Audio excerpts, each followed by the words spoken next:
आज नवरात्र का दूसरा दिन है। दूसरा दिन यानी कि ब्रह्मचारिणी का दिन। तो आज हम ब्रह्मचारिणी का अध्याय करने वाले हैं और उनके बारे में उनकी स्तुति करने वाले हैं। तो जो भी दोस्त नए हैं, जो भी चैनल पे नए जुड़े हैं, तो चैनल को सब्सक्राइब कर लीजिए, बेल आइकन को प्रेस कर लीजिए। तो चलिए जय माता दी शुरू करते हैं आज ब्रह्मचारिणी। दधाना करपदाभ्याम मक्षमाला कमंडलूम देवी प्रसिद्धमयी ब्रह्मचारिणी नुत्तमा। दुर्गा जी की 9 शक्तियों में दूसरा स्वरूप ब्रह्मचारिणी का है। यहाँ ब्रह्मा शब्द का अर्थ तपस्या से है। ब्राह्मणी का अर्थ हुआ तप की चारिणी, तप का आचरण करने वाली, और ब्रह्मचारिणी देवी का स्वरूप पूर्ण ज्योतिर्मय एवं अनंत भव्य है। इनके बाएं हाथ में कमंडलू, दाएं हाथ में जप की माला रहती है। माँ दुर्गा का यह स्वरूप भक्तों और सिद्धों को अनंत फल प्रदान करने वाला है। इस दिन साधक का मन स्वादिष्टान चक्र में स्थित होता है। इस चक्र में अवस्थित मन वाला योगी उनकी कृपा और भक्ति प्राप्त करता है। भगवती की महिमा और मधु कैटभ वध हम पहला अध्याय पढ़ रहे हैं। तो भगवान विष्णु के सो जाने पर मधु कैटभ को मारने के लिए कमल जन्मा ब्रह्मा जी ने जिनका सत्वन किया, उस महाकाली देवी का मैं सत्वन करता हूँ। वे अपने 10 हाथों में खड्ग, चक्र, गदा, बाण, धनुष, परिघ, शूल, भुशुंडी, मस्तक और शंख धारण किए हुए हैं। उनके 3 नेत्र हैं। वे समस्त अंगों में दिव्य आभूषणों से सुशोभित हैं। उनके शरीर की कांति नीलमणि के समान है। वे 10 मुखों और 10 पैरों से युक्त हैं। श्री मार्कंडे जी बोले, सूर्य के पूर्व सर्वाणी जो 8वें मनु कहे जाते हैं, अब उनकी उत्पत्ति की कथा विस्तार पूर्वक कहता हूँ, सुनो। सूर्य कुमार महाभाग सार्वणी भगवती महामाया के अनुग्रह से जिस प्रकार मयंतर के स्वामी है, वही प्रसंग सुनाता हूँ। पूर्व काल की बात है। सवरोचित मनवंतर में राजा सूरत थे, जो चैत वंश में उत्पन्न हुए। उनका समस्त भूमंडल पर अधिकार था। वे प्रजा का अपने पुत्र पौत्रों की भांति धर्म पूर्वक पालन करते थे। तो भी उस समय कोलादिवंशी नाम से क्षत्रिय उनके शत्रु हो गए। राजा सूरत की दंड नीति बड़ी प्रबल थी। उनका शत्रुओं के साथ संग्राम हुआ। कोलादिवंशी संख्या में बहुत कम थे, तो भी राजा सूरत युद्ध में उनसे परास्त हो गए। तब वे युद्ध भूमि में अपने नगर को लौट आए और केवल अपने देश के राजा होकर रहने लगे। किंतु वहां भी उन प्रबल शत्रुओं में उस समय महाभाग राजा सूरत पर आक्रमण कर दिया। राजा का बल कम हो चुका था, इसलिए उनके दुष्ट बलवान दुरात्मा मंत्रियों ने वहां उनकी राजधानी में भी राजकीय सेना और खजाने को छीन लिया। राजा सूरत का प्रभुत्व नष्ट हो चुका था, इसलिए वे शिकार खेलने के बहाने घोड़े पर सवार हो वहां से अकेले ही एक घने जंगल में चले गए। वहां उन्होंने मेधा मुनि का आश्रम देखा, जहां बहुत से हिंसक जीव अपनी स्वाभाविक हिंसावृत्ति छोड़कर परम शांत भावना से रहते थे। मुनि के बहुत से शिष्य उस वन की शोभा बढ़ा रहे थे। वहां जाने पर मुनि ने उनका सत्कार किया और वे मुनि श्रेष्ठ के आश्रम पर इधर उधर विचरते हुए कुछ समय तक रहे। फिर ममता के वशीभूत होकर वहां इस प्रकार चिंता करने लगे, पूर्व काल में मेरे पूर्वजों ने जिनका पालन किया था, वही नगर आज मुझसे रहित है। पता नहीं मेरे दुराचारी भरतेगण उसकी धर्म पूर्वक रक्षा करते हैं या नहीं। जो सदा मद की वर्षा करने वाले और शूरवीर था, वह मेरा प्रधान हाथी अब शत्रुओं के अधीन होकर न जाने कितने भोगों को भोगता होगा। जो लोग मेरी कृपा, धन और भोजन पाने में सदा मेरे पीछे पीछे चलते थे, वे निश्चय ही अब दूसरे राजाओं का अनुसरण करते होंगे। इन अपवयी लोगों के द्वारा सदा खर्च होने रहने के कारण अत्यंत कष्ट से इकट्ठा किया हुआ मेरा वह खजाना खाली हो जाएगा। इस प्रकार से और भी कई बातें राजा सूरत चिंतन सोचते रहते थे। एक दिन उन्होंने वहां मेधा ऋषि के आश्रम के निकट एक वैश्य को देखा और उनसे पूछा, भाई तुम कौन हो? तुम्हारे यहाँ आने का क्या प्रयोजन है? तुम क्यों शोकग्रस्त और खिन्नचित्त दिखाई देते हो? राजा सूरत का यह प्रेम पूर्वक कहा गया वचन सुनकर वैश्य ने विरत भाव से प्रणाम करके कहा। वैश्य बोले, राजन, मैं धनिकों के कुल में उत्पन्न समाधि नामक वैश्य हूँ। मेरे दुष्ट स्त्री पुत्रों ने धन के लोभ से मुझे घर से बाहर निकाल दिया। मैं इस समय धन, स्त्री और पुत्रों से विहीन हूँ। मेरे विध्वंसीय बंधुओं ने मेरा ही धन लेकर मुझे दूर कर दिया, इसलिए दुखी होकर मैं वन में चला आया हूँ। मैं यहाँ रहकर मैं इस बात को नहीं जानता कि मेरे पुत्रों की, स्त्री की, स्वजनों की कुशल है या नहीं। इस समय घर में वे कुशल से रहते हैं अथवा उन्हें कोई कष्ट है। वे मेरे पुत्र कैसे हैं? क्या वे सदाचारी हैं या दुराचारी हो गए हैं? राजा ने कहा, जिन लोभी स्त्री पुत्र आदि ने धन के कारण तुम्हें घर से बाहर निकाल दिया, उनके प्रति तुम्हारे चित्त में इतना स्नेह क्यों है? वैश्य बोले, आप मेरे विषय में जो कहते हैं वह सब ठीक है, किंतु क्या करूं? मेरा मन निष्ठुरता धारण नहीं करता। जिन्होंने धन के लोभ में पड़कर पिता के प्रति स्नेह, पति के प्रति प्रेम आत्मीय जनों के प्रति अनुराग को तिलांजलि दे मुझे घर से निकाल दिया। उन्हीं के प्रति मेरे हृदय में इतना स्नेह है। महामते, गुणहीन बंधुओं के प्रति जो भी मेरा चित्त इस प्रकार प्रेम मगन हो रहा है, यह क्या है, इस बात को मैं जानकर भी नहीं जान पाता। उसके लिए मैं दीर्घ विश्वास लेकर आया हूँ और मेरा हृदय अत्यंत दुखित हो रहा है।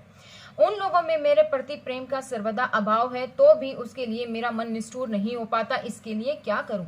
श्री मार्कंडे जी बोले, ब्राह्मण तदनंतर राजाओं में श्रेष्ठ सूरत और वह समाधि नामक वैश्य दोनों साथ साथ मेधा मुनि की सेवा में उपस्थित हुए। उनके साथ यथा योग्य न्यायानुकूल विनय पूर्वक व्यवहार करके बैठ गए। तत्पश्चात वैश्य और राजा में वार्तालाप आरंभ हुआ। राजा ने कहा, भगवान, मैं आपसे एक बात पूछना चाहता हूँ, उसे बताइए। मेरा चित्त अपने अधीन न होने के कारण यह बात मेरे मन को बहुत दुखी देती है। जो राज्य मेरे हाथ से चला गया, उसमें और उसके संपूर्ण अंगों में मेरी ममता बनी हुई है। हे मुनि श्रेष्ठ, यह जानते हुए कि अब वह मेरा नहीं है, अज्ञानी की भांति मुझे उसके लिए दुख होता है। यह क्या है? इधर यह वैश्य घर से अपमानित होकर आया है और इसके पुत्र पुत्री, स्त्री और नौकरों ने इसे छोड़ दिया है। सज्जनों ने भी इसे त्याग दिया है, तो भी यह उनके प्रति अत्यंत स्नेह रखता है। इस प्रकार यह और मैं दोनों बहुत दुखी हैं, जिसमें प्रत्यक्ष दोष रखा गया है। उस विषय के लिए भी हमारे मन में ममता जनिक आकर्षण पैदा हो रहा है। महाभाग, हम दोनों समझदार हैं, तो भी हम में से मोह माया पैदा हुआ है। यह क्या है? विवेक शून्य पुरुष की भांति मुझ में और इसमें भी यह मूर्ता प्रत्यक्ष दिखाई देती है। ऋषि बोले, महाभाग, विषय मार्ग का ज्ञान सब जीवों को है, इसी प्रकार विषय भी सबके लिए अलग अलग है। कुछ प्राणी दिन में नहीं देखते, दूसरे रात में नहीं देखते। कुछ ऐसे भी हैं जो दिन और रात्रि में समान रूप से ही देखते हैं। यह ठीक है कि मनुष्य समझदार होते हैं, किंतु केवल वे ही ऐसे नहीं होते। पशु, पक्षी, मृग आदि सभी प्राणी समझदार होते हैं। मनुष्यों की समझ भी वैसी ही होती है जैसे उन मृग और पक्षियों की होती है। जैसे मनुष्य की समझ होती है, वैसे ही उन मृग, पक्षियों आदि की भी होती है। यह तथा अन्य बातें भी प्राय दोनों के समान ही है। समझ होने पर भी इन पक्षियों को तो देखो, ये स्वयं भूख से पीड़ित होते हुए मोहवश बच्चों को चोंच में कितने चाव से अन्न के दाने डाल रहे हैं। नरश्रेष्ठ, क्या तुम नहीं देखते कि यह मनुष्य समझदार होते हुए भी लोभवश अपने किए हुए उपकार का बदला पाने के लिए पुत्रों की अभिलाषा करते हैं? यद्यपि उन सब में समझ की कमी नहीं है, तथापि वे संसार की स्थिति अथवा जन्म मरण की परंपरा बनाए रखने वाले भगवती महामाया के प्रभाव द्वारा ममता में भंवर से युक्त मोह के गहन ग्रत में गिराए हुए हैं। अतः इसमें आश्चर्य नहीं करना चाहिए। जगदीश्वर भगवान विष्णु की योग निंद्रा जो भगवती महामाया है, उन्हीं से यह जगत मोहित है। ये भगवती महामाया देवी ज्ञानियों के भी चित्त को बलात् खींचकर मोह में डाल देती है। वे इस संपूर्ण चराचर जगत की सृष्टि करती है तथा वे ही प्रसन्न होने पर मनुष्यों को मुक्ति के लिए वरदान देती है।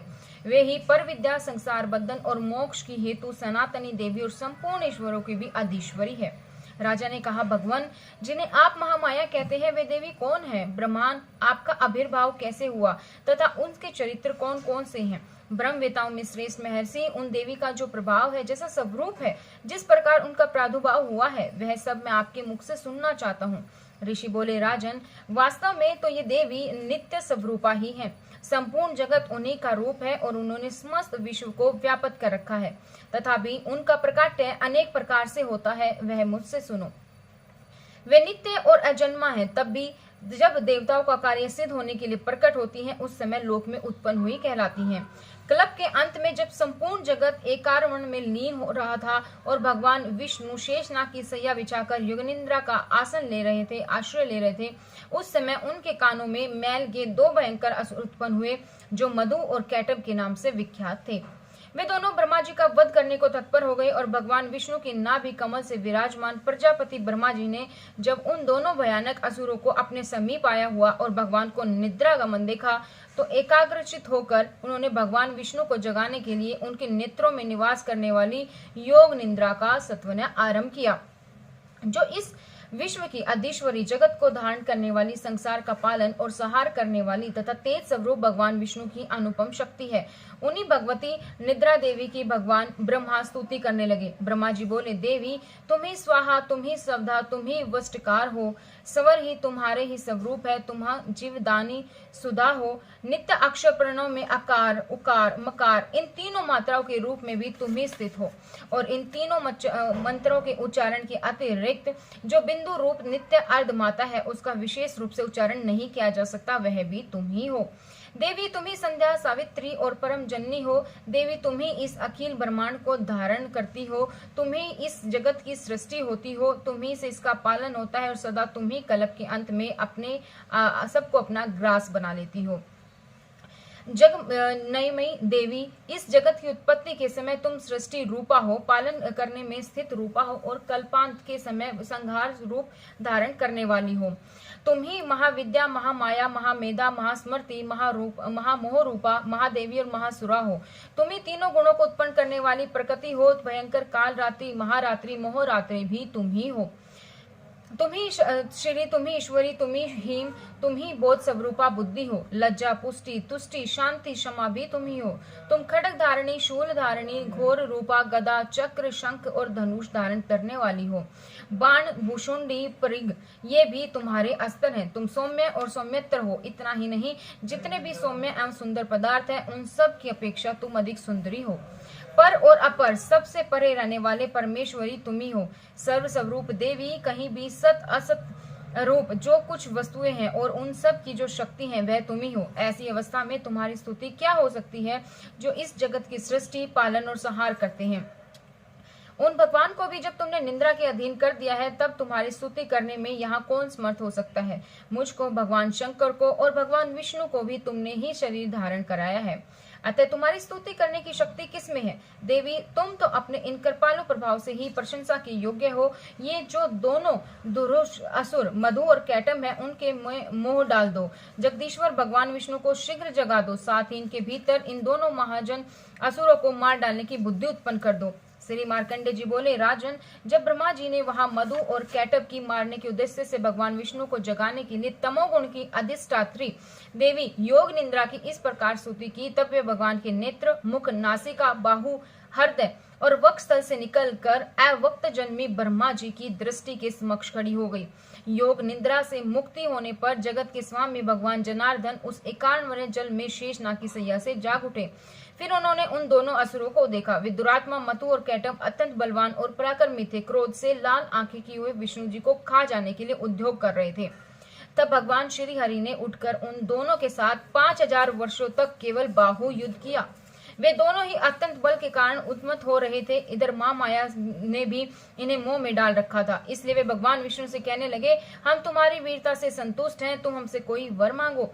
श्री भगवान बोले, यदि तुम दोनों मुझ पर प्रसन्न हो तो अब मेरे हाथ से मारे जाओ। बस इतना ही मैंने वर मांगा है, या अन्य किसी वर से क्या लेना है। इस प्रकार चले जाने पर जब उन्होंने संपूर्ण जगत में जल ही जल देखा, तब कमल नयन भगवान ने कहा, यहाँ पृथ्वी जल में डूबी हुई न हो, जहाँ सूखा स्थान हो वही हमारा वध करो। श्री मार्कंडे जी बोले, तथास्तु कहकर शंख, चरण और गदा धारण करने वाले भगवान ने उन दोनों के मस्तक अपनी जांघ पर रखकर चक्र से काट डाले। इस प्रकार ये देवी महामाया ब्रह्मा जी को स्तुति करने पर स्वयं प्रकट हुई और अब उनसे प्रभाव का पुनः वर्णन करता हूँ, सुनो। जय माता दी। अब दूसरा अध्याय, देवी जी का प्रादुर्भाव व महिषासुर की सेना का वध। श्री मार्कंडे जी बोले, पूर्व काल में देवताओं और असुरों में पूरे 100 वर्षों तक घोर संग्राम हुआ था। उसमें असुरों का स्वामी महिषासुर और देवताओं के नायक इंद्र थे। उस युद्ध में देवताओं की सेना महाबली असुरों से परास्त हो गई। संपूर्ण देवताओं को जीतकर महिषासुर इंद्र बन बैठा। तब पराजित देवता प्रजापति ब्रह्मा जी को आगे करके उस स्थान पर गए। वहां भगवान शंकर और विष्णु विराजमान थे। देवताओं ने महिषासुर के पराक्रम तथा अपनी पराजय का यथावत वृत्तांत उन दोनों देवेश्वरों से विस्तार पूर्वक कह सुनाया। वे बोले, भगवान महिषासुर सूर्य, इंद्र, अग्नि, वायु, चंद्रमा, यम, वरुण तथा अन्य देवताओं के भी अधिकार छीनकर स्वयं ही सबका अधिष्ठाता बन बैठा है। उस दुरात्मा महिष ने स्वयं देवताओं को स्वर्ग से निकाल दिया है। अब वे मनुष्यों की भांति पृथ्वी पर विचरते हैं। दैत्यों की यह सारी बातें आप लोगों से कह सुनाई। अब हम आपकी शरण में आए हैं, उसके वध का कोई उपाय सोचिए। इस प्रकार देवताओं के वचन सुनकर भगवान विष्णु और शिव जी ने दैत्यों पर बड़ा क्रोध किया। उनकी बोहे तन गई, मुख टेढ़ा हो गया। तब अत्यंत कोप में भरे हुए चक्र पाणी श्री विष्णु के मुख से एक महान तेज प्रकट हुआ। इसी प्रकार ब्रह्मा जी, शंकर, इंद्र आदि अन्य देवताओं के शरीर से भी बड़ा भारी तेज निकला। वह मिलकर एक हो गए। महान तेज का यह पुंज जलते हुए पर्वत सा जान पड़ा। देवताओं ने देखा, वहां उनकी ज्वालाएं संपूर्ण दिशाओं में व्याप्त हो रही थी। संपूर्ण देवताओं के शरीर में प्रकट हुए उस तेज का भी कहीं तुलना नहीं थी। एकत्रित होने पर वह एक नारी के रूप में परिणत हो गया और वह अपने प्रकाश से तीनों लोकों में व्यापक जान पड़ा। भगवान शंकर का जो तेज था उसमें उन देवी का मुख प्रकट हुआ और यमराज के तेज से उनके सर में बाल उत्पन्न हुए। श्री विष्णु भगवान के तेज से उनकी भुजाएं उत्पन्न हुई। चंद्रमा के तेज से दोनों सपनों और इंद्र के तेज से कटी प्रदेश का प्रादुर्भाव हुआ। वरुण के तेज से जंगा पिंडली और पृथ्वी के तेज से नितम भांग प्रकट हुआ। ब्रह्मा के तेज से दोनों चरण और सूर्य के तेज से उनकी उंगलियां उत्पन्न हुई। वसु के तेज से हाथों की उंगलियां और कुबेर के तेज से नासिका प्रकट हुई। उन देवी के दांत प्रजापति के तेज से और तीनों नेत्र अग्नि के तेज से प्रकट हुए। उनकी बोहे संध्या और कान वायु के तेज से उत्पन्न हुई। इसी प्रकार अन्य देवताओं के तेज से भी उस कल्याण में देवी का आविर्भाव हुआ। तदनंतर समस्त देवताओं के तेज पुंज से प्रकट हुई देवी को देखकर महिषासुर के सताए हुए देवता बहुत प्रसन्न हुए। पिनाकधारी भगवान शंकर ने अपने शूल से एक शूल निकालकर उन्हें दिया। फिर भगवान विष्णु ने भी अपने चक्र से उत्पन्न करके भगवती को अर्पण किया।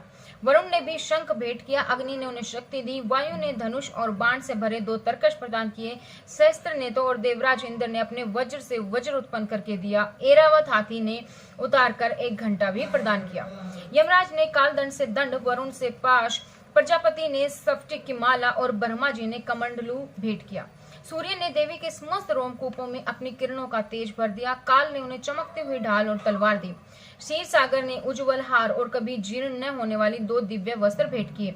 साथ ही उन्होंने दिव्य चूड़ामणि, 2 कुंडल, कड़े, उज्ज्वल अर्धचंद्र, सब बहुओं के भीतर केयूर, दोनों चरणों के लिए निर्मल नुपुर, गले की सुंदर हसली और सब उंगलियों में पहनने के लिए रत्नों की बनी अंगूठियां भी दी। विश्वकर्मा ने उन्हें अत्यंत निर्मल फरसा भेंट किया। साथ ही उनके प्रकार के अस्त्र और अभेद कवच दिए। इसके सिवाय मस्तक और वक्षस्थल पर धारण करने के लिए कभी न मुरझाने वाले कमलों की माला दी। जल्दी ने उन्हें सुंदर कमल का फूल भेंट किया और हिमालय ने सवारी के लिए सिंह भांति भांति के रत्न समर्पित किए। धना अध्यक्ष कुबेर ने मधु से भरा पान पात्र दिया और संपूर्ण नागों के राजा शेष ने जो इस धरती को धारण किया उन्हें बहुमूल्य मणियों से विभूषित नागार भेंट किया। इसी प्रकार अन्य देवताओं ने भी आभूषण, अस्त्र शस्त्र देकर उस देवी का सम्मान किया। तत्पश्चात उन्होंने बारंबार अट्टहास पूर्वक उच्च स्वर से गर्जना की। उसके भयंकर नाद से संपूर्ण आकाश गूंज उठा। देवी का यह अत्यंत उच्च स्वर से किया हुआ नाद कभी समा न सका। आकाश उसके सामने छोटा प्रतीत होने लगा। उसकी बड़ी भयानक प्रतिध्वनि हुई जिससे संपूर्ण विश्व में हलचल मच गई। समुद्र कांप उठा, पृथ्वी डोलने लगी और समस्त पर्वत हिलने लगे। उस समय देवताओं ने अत्यंत प्रसन्नता के साथ सिंहवाणी भवानी से कहा, देवी तुम्हारी जय हो। साथ ही महर्षियों ने भक्ति भाव से विनम्र होकर उनकी स्तुति की। संपूर्ण त्रिलोकी को शोभग्रस्त देख दैत्यगण अपनी समस्त सेना को कवच आदि से सुसज्जित हाथों में हथियार लेकर सहसा खड़े हो गए। उस समय महिषासुर ने बड़े क्रोध में आकर कहा, ओ यह क्या हो रहा है। फिर यह संपूर्ण असुरों से घिरकर उस सिंहनाद की ओर लक्ष्य करके दौड़ा और आगे पहुंचकर उस देवी को देखा जो अपने प्रभाव से तीनों लोगों को प्रकाशित कर रही थी। उनके चरणों के भार से पृथ्वी दबी जा रही थी। माथे के मुकुट से आकाश में रेखा से खींच रही थी और वे अपने धनुष की टंकार से 7 पातालों को शुद्ध कर देती थी। देवी अपनी हजारों भुजाओं के संपूर्ण दिशाओं को आच्छित करके खड़ी थी। तदनंतर उनके साथ दैत्यों का युद्ध छिड़ गया। नाना प्रकार के अस्त्र शस्त्रों के प्रहार से संपूर्ण दिशाएं चमकने लगी। चिक्षुर नामक महान असुर जो भी महिषासुर का सेनानायक था वह देवी के साथ युद्ध करने लगा। अन्य दैत्यों की चतुरंगणी सेना साथ लेकर चामर भी लड़ने लगा। 60,000 रथियों के साथ आकर उद्ग्र नामक महादैत्य ने लोहा लिया। 1 करोड़ रथियों को साथ लेकर महाहनु नामक दैत्य युद्ध करने लगा। जिसके रोए तलवार के सामने तीखे थे वह असीलोमा नाम का महादैत्य 5 करोड़ रथी सैनिकों सहित युद्ध में आ डटा। 60 लाख रथियों से घिरा हुआ वाशकाल नामक दैत्य भी उस युद्ध भूमि के लिए लड़ने लगा। परिवारित नामक राक्षस हाथी सवार और घुड़सवारों के अनेक दलों तथा 1 करोड़ रथियों की सेना होकर युद्ध करने लगी। बिडाल नामक दैत्य 5 अरब रथियों से घिरकर लोहा लेने लगा। इसके अतिरिक्त और भी हजारों महादैत्य रथ, हाथी और घोड़ों की सेना को साथ लेकर वहां देवी के साथ युद्ध करने लगी। स्वयं महिषासुर उस रणभूमि में कोटि कोटि सहस्त्र रथ, हाथी और घोड़ों की सेना से घिरा हुआ था। वे देव्य देवती के साथ तोमर, भिंदीपाल, शक्ति, मुशल, खटक, परशु और पट्टिकश आदि अस्त्र शस्त्रों का प्रहार करते हुए युद्ध कर रहे थे। कुछ दैत्यों ने उन पर शक्ति का प्रहार किया। कुछ लोगों ने पार्श्व को, कुछ दूसरे दैत्यों ने खड़ग प्रहार करके देवी को मार डालने का प्रयत्न किया। देवी ने भी क्रोध में भरकर खेल खेल में ही अपने अस्त्र शस्त्रों की वर्षा करके दैत्यों के वे समस्त अस्त्र शस्त्र काट डाले। उनके मुख पर परिश्रम या थकावट का लेश भी चिन्ह नहीं था। देवताओं और ऋषि उनकी स्तुति करने लगे। वे भगवती परमेश्वरी दैत्यों के शरीरों पर अस्त्र शस्त्रों की वर्षा करती रही। देवी का वाहन सिंह भी क्रोध में भरकर अपनी गर्दन के बालों को हिलाता रहा। असुरों की सेना के इस प्रकार विचरने लगा मानो वनों में दानव दल फैला रहा हो। रणभूमि में दैत्यों के साथ युद्ध करती हुई अंबिका देवी ने जितने निश्वास छोड़े वे सभी तत्काल सैकड़ों हजारों गणों के रूप में प्रकट हो गए। परशु, भिंदीपाल, खड्ग, पट्टिश आदि अस्त्रों द्वारा असुरों का सामना करने लगे। देवी की शक्ति से बढ़ते हुए वे गण असुरों का नाश करते हुए नगाड़ा और शंख आदि बाजे बजाने लगे। उस संग्राम महोत्सव में कितने ही गण मदक बजा रहे थे। तदनंतर देवी ने त्रिशूल से, गदा से, शक्ति की वर्षा से, खड्ग आदि से सैकड़ों महादैत्यों का संहार कर डाला। कितने भी घंटों के भीतर भयंकर नाद से मूर्छित होकर मार गिराया। बहुत से दैत्यों को पाश में बांधकर धरती पर घसीटा। कितने ही दैत्य उनकी तीखे तलवार की मार से दो टुकड़े हो गए। कितने ही मूसल की मार से अत्यंत आहत होकर रक्तमोहन करने लगी। कुछ दैत्य शूल से छाती फट जाने के कारण पृथ्वी पर ढेर हो गए। उस रक्तांगन में बाण समूह की वृष्टि से ही कितने ही असुरों की कमर टूट गई। बाज की तरह झपटने वाले देवी पीड़क दैत्यगण अपने प्राणों में हाथ धोने लगे। कईयों की बाहें छिन्न भिन्न हो गई और कितनों की गर्दन कट गई। कितने ही दैत्य के मस्तक कट कट कर गिरने लगे। कुछ दैत्यों के शरीर मध्य भाग में ही विदरण हो गए। कितने ही महादैत्य जांघे कटे जाने पर पृथ्वी पर गिर पड़े और कितने ही देवी ने बाह, एक पैर, एक नेत्र वाले करके दो टुकड़ों में चीर डाले। कितने ही दैत्य मस्तक कट जाने पर भी गिरकर फिर उठ जाते और केवल धड़ के रूप में ही हथियार हाथ में लेकर देवी के साथ युद्ध करने लगे थे। दूसरे कदम युद्ध के बाजों की लय पर नाचते थे। कितने भी बिना सर व धड़ के हाथों में खड्ग, शक्ति और अरिष्टि के लिए दौड़े। दूसरे राक्षस ठहरो ठहरो यह कहते हुए देवी को युद्ध के लिए ललकारते थे। जहां वह घोर संग्राम हुआ था वहां देवी द्वारा गिराए गए रथ, हाथी, घोड़े, असुरों की लाशों से धरती ऐसी पट गई थी मान लीजिए चलना असंभव हो गया था। दैत्यों की सेना में हाथी, घोड़े, असुरों के शरीरों में इतनी अधिक मात्रा में रक्तचाप हुआ कि थोड़ी देर में ही वहां खून की बड़ी बड़ी नदियां बहने लगी। जगदम्बा ने दैत्यों की विशाल सेना को क्षण भर में नष्ट कर दिया। ठीक उसी तरह जैसे तरण और कण के भारी ढेर को आगे कुछ ही क्षणों में भस्म कर देती है। देवी का सिंह भी गर्दन के बालों को हिला हिलाकर जोर जोर से गर्जना करता हुआ असुरों के शरीर से मानो प्राण खींच रहा हो। वहां देवी के गणों में भी उन महादैत्यों के साथ ऐसा युद्ध हुआ जिसे आकाश में खड़े हुए देवतागण उन पर प्रसन्न हुए और फूलों की वर्षा करने लगे। यहाँ पर हमारा अध्याय समाप्त होता है। इसके बाद हम चालीसा और आरती करने वाले हैं।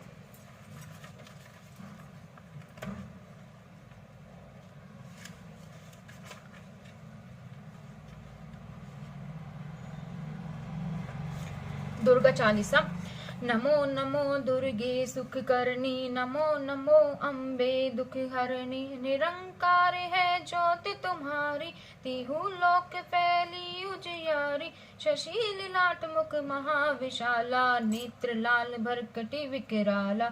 रूप मातु को अधिक सुहावे, दर्श करत जन अति सुख पावे। तुम संग सार शक्ति ले लीना, पालन हेतु अंधन दीना। अन्नपूर्णा हुई जगपाला, तुम ही आदि सुंदरी बाला। परल काल सब नाशनहारी, तुम गौरी शिव शंकर प्यारी। शिव योगी तुम्हारे गुण गावे, ब्रह्मा विष्णु तुम्हें नित्य ध्यावे।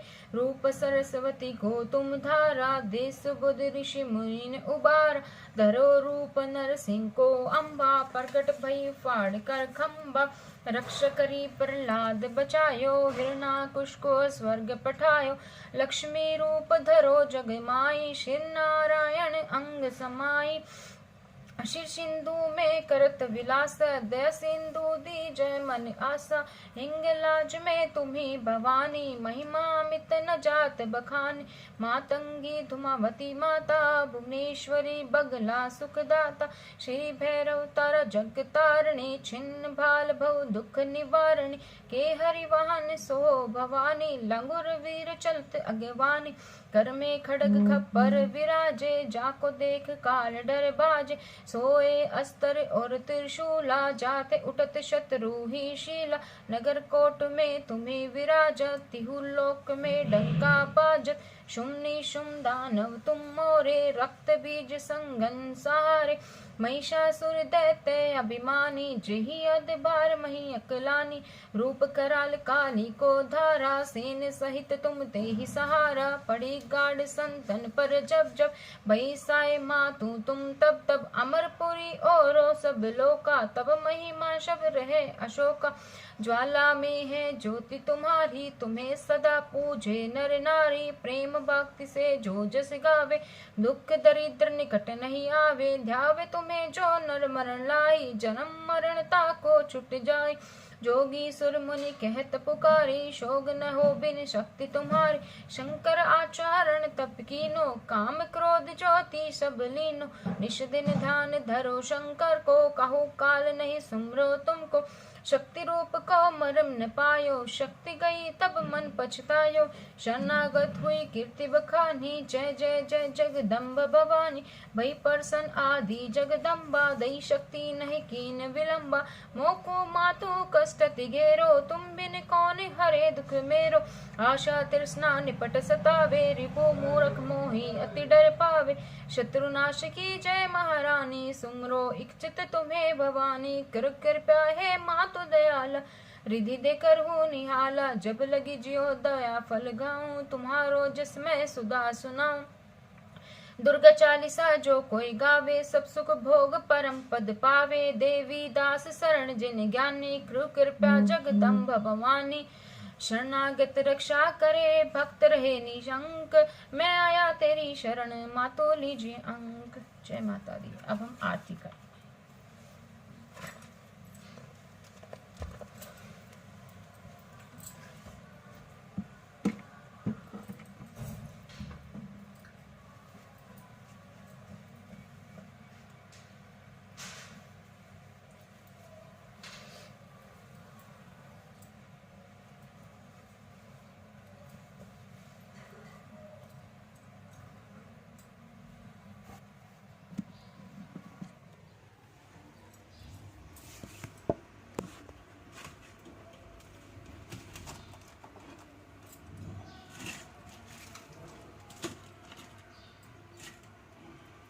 जय अम्बे गौरी मैया, जय श्यामा गौरी।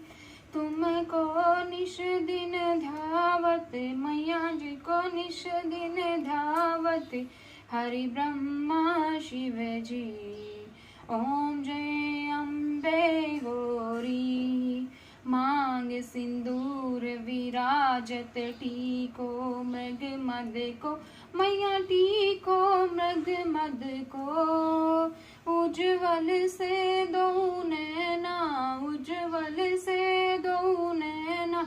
चंद्र बदननी को, ओम जय अम्बे गौरी।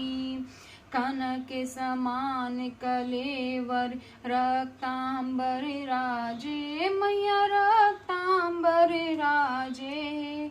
रक्त पुष्प गलमाला, रक्त पुष्प गलमाला। कंठन पर साजे, ओम जय अम्बे गौरी। के हरि वाहन राजत, खड़ग खपर धारी। मैया खड़ग खपर धारी। सुर नर मुनि जन सेवत, सुर नर मुनि जन सेवत। तिनके दुख हारी, ओम जय अम्बे गौरी। कानन कुंडल शोभित, नसागरे मोती। मैया नसागरे मोती। कोटिक चंद्र दिवाकर, कोटिक चंद्र दिवाकर।